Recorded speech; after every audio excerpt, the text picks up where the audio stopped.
کہ جو پاکستان کا آج کرائسس ہے، اگر آپ کسی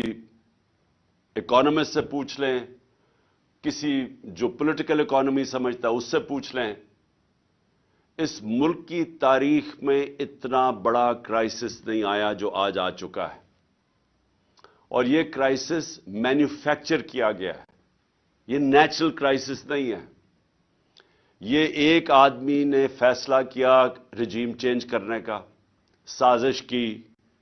اور بھی لوگ ہوں گے اس کے سامنے، لیکن ایک آدمی کے فیصلے کی وجہ سے یہ گورنمنٹ گرائی گئی اور یہ کرائسس شروع کیا گیا اور آج ادھر پہنچ گیا ہے جدھر میں صرف آپ کو بتاتا ہوں کہ ہم آج کدھر پھنسے ہوئے ہیں. آج یہ جو اقتدار میں بیٹھے ہوئے ہیں یہ سب فیل ہو چکے ہیں، کیونکہ اس وقت ان کے پاس کوئی حل نہیں رہ گیا کہ معیشت کو